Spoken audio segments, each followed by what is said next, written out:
اعوذ باللہ من الشیطان الرجیم بسم اللہ الرحمن الرحیم رب اشرح لی صدری ویسر لی امری واحلل عقدۃ من لسانی یفقہوا قولی۔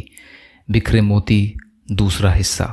اس حدیث کو بھیڑ کے سامنے بیان کر کے آپ صلی اللہ علیہ وسلم بھی ہنسے۔ حضرت عبداللہ ابن مسعود رضی اللہ تعالی عنہ سے مروی ہے کہ حضرت صلی اللہ علیہ وسلم نے ارشاد فرمایا کہ جنت میں سب سے آخر میں داخل ہونے والے شخص کا حال یہ ہوگا کہ وہ گرتا پڑتا چل رہا ہوگا اور جہنم کی آگ کی لپٹیں اسے جھلسا رہی ہوں گی۔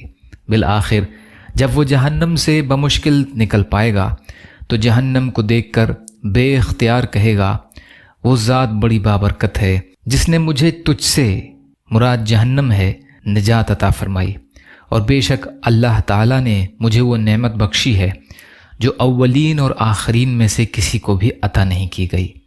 پھر اس کے سامنے ایک پیڑ ظاہر ہوگا تو وہ عرض کرے گا، اے رب کریم، آپ مجھے اس پیڑ کے قریب فرما دیجئے تاکہ میں اس کے سائے میں بیٹھوں اور اس کے پانی سے پیاس بجھاؤں۔ اس پر اللہ تعالیٰ فرمائے گا کہ اے آدمی، اگر میں تیری مراد پوری کر دوں تو کچھ اور مانگے گا؟ وہ شخص کہے گا کہ نہیں پروردگار، اور زیادہ سوال نہ کرنے کا پکا وعدہ کرے گا۔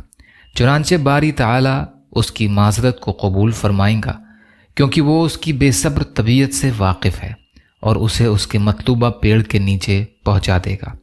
وہ شخص اس کے پاس جا کر اس کے سائے میں بیٹھے گا اور وہاں موجود پانی پیے گا۔ پھر اس کے سامنے دوسرا پیڑ لایا جائے گا جو پہلے پیڑ سے اور اچھا ہوگا، تو پھر وہ شخص اللہ تعالیٰ سے اس کے قریب جانے کی درخواست کرے گا۔ اللہ تعالیٰ فرمائے گا کہ اے آدمی، کیا تو نے کچھ اور سوال نہ کرنے کا عہد نہیں کیا تھا؟ اور اگر میں تیری مراد پوری کر دوں تو پھر تو کچھ اور سوال کرے گا؟ چنانچہ پھر وہ شخص سوال نہ کرنے کا وعدہ کرے گا، اور اللہ تعالیٰ اس کی بے صبری کو جانتے ہوئے چشم پوشی فرما کر اسے اس پیڑ کے قریب پہنچا دے گا، اور وہ اس کے سائے اور پانی سے فائدہ اٹھائے گا۔ پھر ایک تیسرا پیڑ جنت کے دروازے کے بالکل قریب پیدا ہوگا جو پہلے دونوں پیڑوں سے زیادہ خوبصورت ہوگا، تو وہ شخص اس کے قریب جانے کی بھی درخواست کرے گا۔ بالآخر جب اسے اس درخت کے قریب پہنچا دیا جائے گا تو اسے وہاں اہل جنت کی آوازیں سنائی دیں گی، تو وہ درخواست کرے گا کہ اے رب کریم، اب بس مجھے جنت میں داخل فرما دیجئے۔ تو اللہ تبارک و تعالیٰ اس شخص سے مخاطب ہو کر فرمائے گا کہ آخر تیرا سوال کرنا کب ختم ہوگا؟ کیا تو اس بات پر راضی نہیں ہے کہ میں تجھے دنیا کی دوگنی جنت عطا کر دوں؟ تو وہ شخص حیرت زدہ ہو کر کہے گا کہ اے رب کریم، آپ رب العالمین ہو کر مجھ سے مذاق کرتے ہیں۔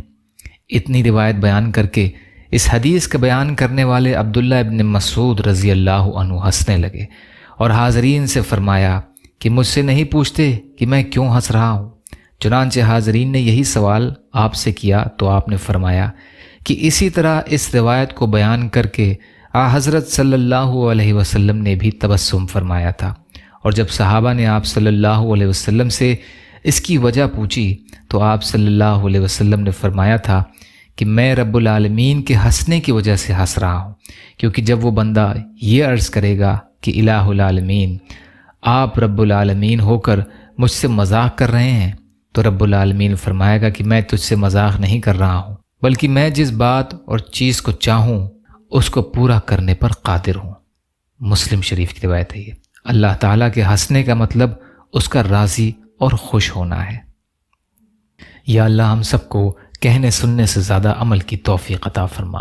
یا اللہ مظلوم فلسطینیوں کی، کشمیریوں کی، روہنگیا مسلمانوں کی، اور مسلمان جہاں بھی پریشان حال ہیں، ظالموں کے ظلم کا شکار ہیں، آپ ان کی بھرپور مدد فرمائیے۔ ہم سب کو اپنی استطاعت کے بقدر اپنا حق ادا کرنے والا بنائیے۔ یا اللہ آپ قادر مطلق ہیں، آپ کے لیے ہر چیز آسان ہے، ہمارے لیے آسانیاں پیدا فرمائیے۔ یا اللہ صبر کرنے والا، شکر کرنے والا اور اچھی طرح عبادت کرنے والا بنائیے۔ یا اللہ اپنے حلال میں سے دیجیے، حرام سے بچائیے، اپنے غیر سے بے نیاز کر دیجیے۔ یا اللہ آپ جیسا بہتر سمجھیں ویسے ہماری حفاظت فرمائیں۔ یا اللہ آپ جو بھی فیصلہ ہمارے لیے فرمائیے اس کا انجام ہم سب کے لیے بہتر عطا فرمائیے۔ صبر کرنے والا، شکر کرنے والا اور اچھی طرح عبادت کرنے والا بنائیے۔ ربنا تقبل منا انک انت السمیع العلیم برحمتک یا ارحم الراحمین۔ لا الہ الا اللہ محمد رسول اللہ۔ السلام علیکم۔